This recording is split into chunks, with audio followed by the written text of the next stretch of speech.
नमस्कार, स्वागत आप सभी का ग्लोबल अड्डा आप देख रहे हैं और मैं हूं आपके साथ पुनीत मिश्रा। ईरान को लेकर एक बार फिर से खबर निकलकर सामने आई है। दरअसल ईरान की IAEA से एक बार फिर से बातचीत शुरू हो चुकी है। IAEA के चीफ राफेल ग्रॉसी की तरफ से दरअसल हाल ही में एक बयान निकलकर सामने आया था और उन्होंने कहा था कि ईरान के हाथ से परमाणु जो चर्चा या वार्ता है उसका समय निकलता जा रहा है, बहुत जल्दी समय आ रहा है, इसलिए बातचीत शुरू की जानी चाहिए।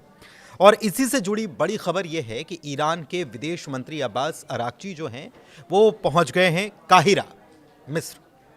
और यहां पर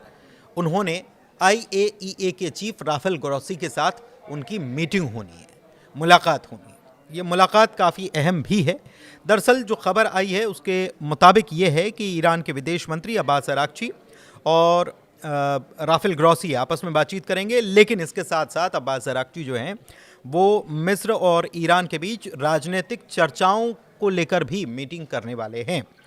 तो इस्माइल बाघई जो हैं विदेश मंत्रालय के प्रवक्ता, उन्होंने क्या बताया? उन्होंने कहा है कि ये जो मीटिंग होने वाली है इसका मुख्य उद्देश्य जो है सुरक्षा दायित्वों के कार्यान्वयन में ईरान और IAEA के सहयोग के लिए नए प्रोटोकॉल को बातचीत को अंतिम रूप देना है।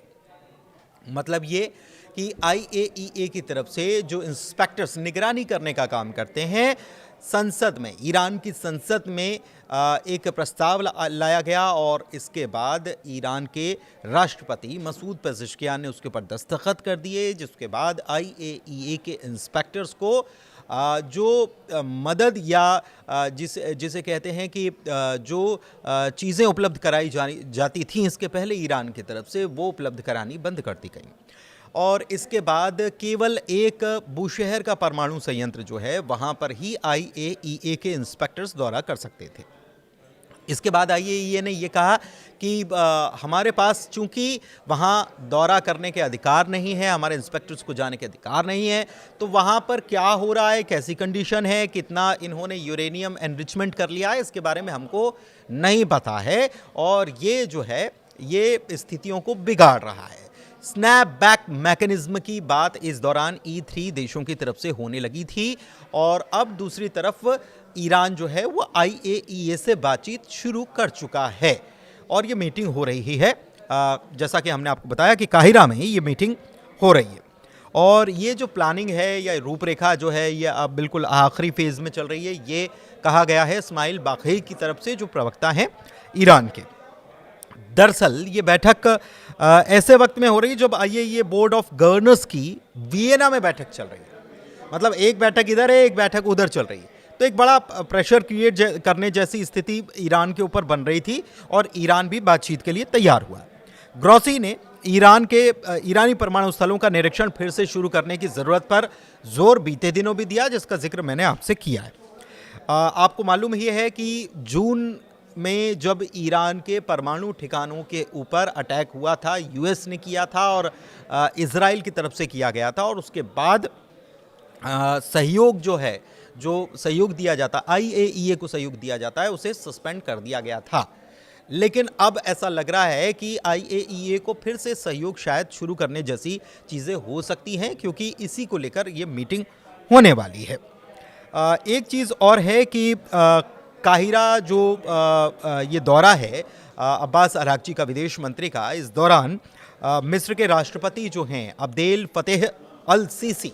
उनसे भी मुलाकात सीधे तौर पर वो करने वाले हैं और दोनों मुल्कों के बीच राजनीतिक बातचीत का एक नया दौर शुरू हो जाए, इसके लिए यहाँ पर कोशिशें हो रही हैं। तो बातचीत चल रही है और IAEA और ईरान के विदेश मंत्री अब्बास अराक्ची अगर बातचीत कर रहे हैं तो बहुत जल्द इसको लेकर कोई बड़ी खबर निकलकर सामने आ सकती है,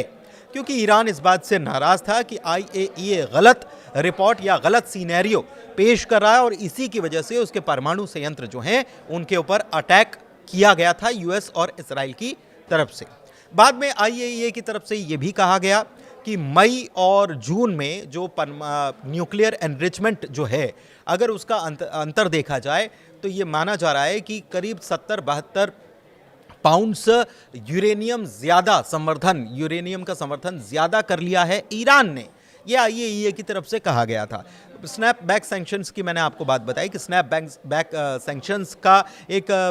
दबाव या मैकेनिज्म का एक दबाव जो है कहीं ना कहीं ईरान के ऊपर काम कर रहा है। हालांकि इस मामले में रूस और चीन दोनों का साथ ईरान को मिला है और ये कहा गया है कि JCPOA जब साइन हुआ था उसमें अमेरिका भी था, तमाम मुल्क और भी थे, E3 भी थे, रूस भी था, इसमें रशिया भी था और चीन भी था और ईरान था। तो इसमें चूंकि अमेरिका इससे अलग हो चुका है तो अब नियम शर्तें जो हैं उस प्रकार की नहीं रही, लेकिन फिलहाल न्यूक्लियर टॉक्स जो हैं वो एक बार फिर से शुरू हो गई है। देखना होगा इस पर क्या नतीजा निकलकर सामने आता है। बहुत धन्यवाद।